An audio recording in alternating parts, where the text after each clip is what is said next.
if this budget is not well implemented for the benefit of the people in those states, then Yeah. the governor would have failed. Okay. The governor would have failed, because as it is in government, it is not true that as some people may say, it's not true that 605.7 billion is going to be brought out there and start to share to different people to start. So, so the money is not going to the hand of a commissioner, anybody. No, the Okay. thing is, all of these ministries, the governor has written to them Yeah. to submit their own proposals. Mm. So when with their proposals, there is going to be alignment, Oh, align them into all the proposals that are coming from different agencies, from different ministries, all of them, even all of these roads that we are talking about. The ministry that we hardly works is going to submit a proposal to the governor to say the roads we want to do in 2025. yeah. And the governor will say, all of these roads, make sure they are evenly distributed across social areas. They Okay. will do so. And Yeah. the governor again will say, this road cost all of them how much? If it becomes 170 billion, he will say, no, the budget has only allocated 162 billion naira to it. And it should be reduced to that point. It means that at every point in time, when what the ministry is doing now is to submit their own so that they can go to the field and do the work. They are doing the work, and the governor will now approve the payment to the contractor. So when the governor is approving payment to contractor, it's not passing through the commission or the ministry.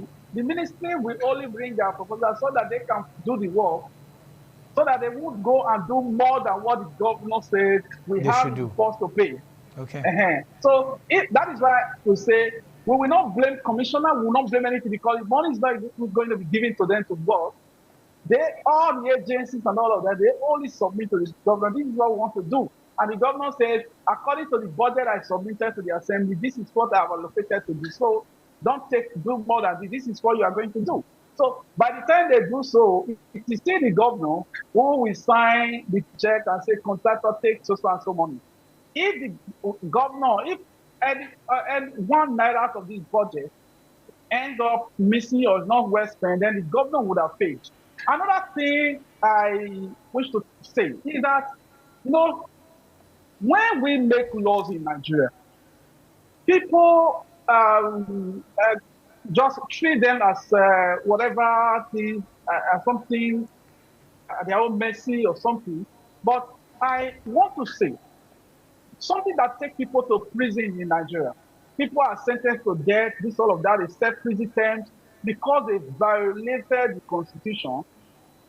It is also important that politicians in those states, those who are around the governor, they must know that the budget of 605.07 billion that has been made for 2025 fiscal year, once finally passed by the assembly, once assented to by the governor, would have become a law.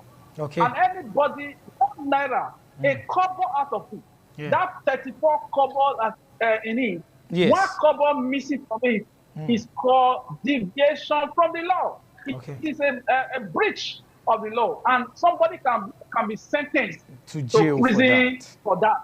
So Okay.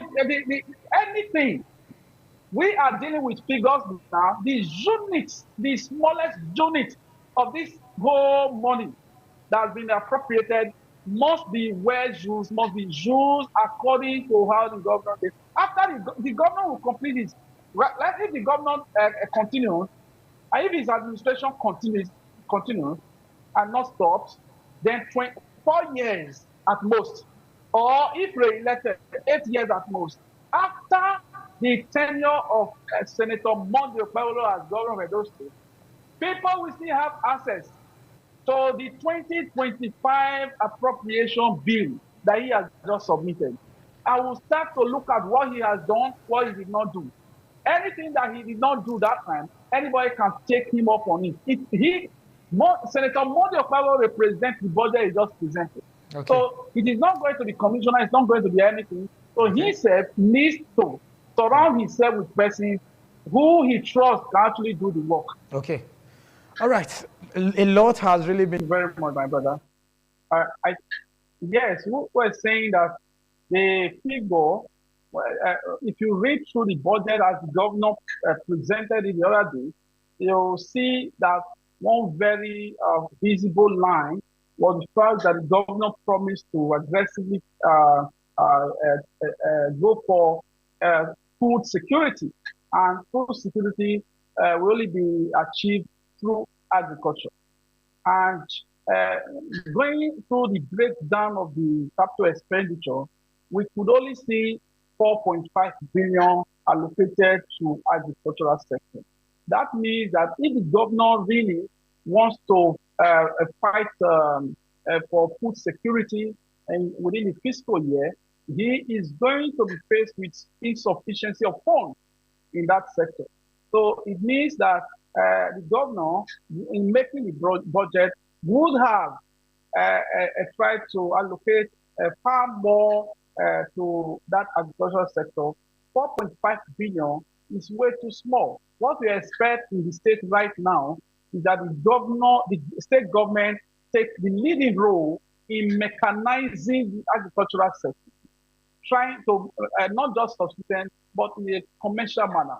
That that means that in the three senatorial districts, in every local government, every community, the presence of the state government should be well felt in the area of mechanized farming. So we have we have opportunity. We have free lands everywhere in all across the three senatorial districts.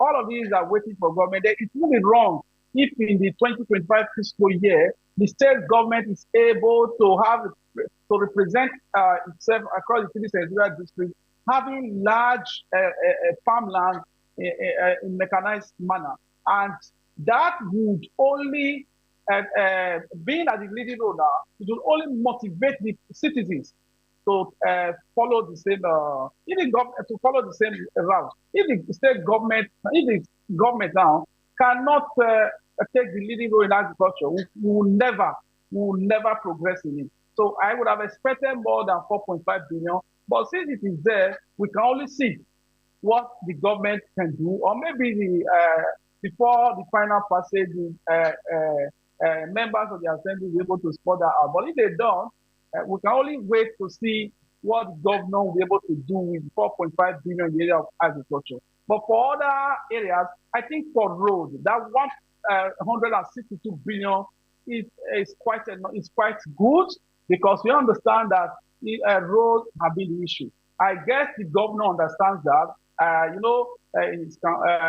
All his promises, pre and post elections, he has been talking about roads, and he has even gone ahead to quickly to start the project, flyover, big flyover stuff, and so many others that he wants to do. I think 162 billion naira is a demonstration of that readiness. It actually shows that he is ready to face road rehabilitation, road reconstruction across the state. I would advise that that is done properly. I also understand that if you look at the breakdown, education taking the torch. After road infrastructure, we have health. We took 62 point something, 63 point something billion, and we have 48 billion for education. So demonstrate that he is actually ready for that. He also declared that he's going to be sending 500 million naira monthly subvention to the state-owned Ambrose College University that has had plenty of problems, financial crisis for the past few years. Since for many years, Ambrose College University, which are all state-owned state universities, has not settled for many years. So I think what he meant on ground was about, I think, whether less than 50 million or so, I can't remember. But for him to say that he's going to be sending 500 million subvention every month, I think it's a demonstration of readiness, and that is why it justifies why he has allocated 48 billion naira to education sector. And that means that the state government will be able to actually revive the education sector. And I think the basic education received a good touch. I would advise that I hope the governor knows that more of this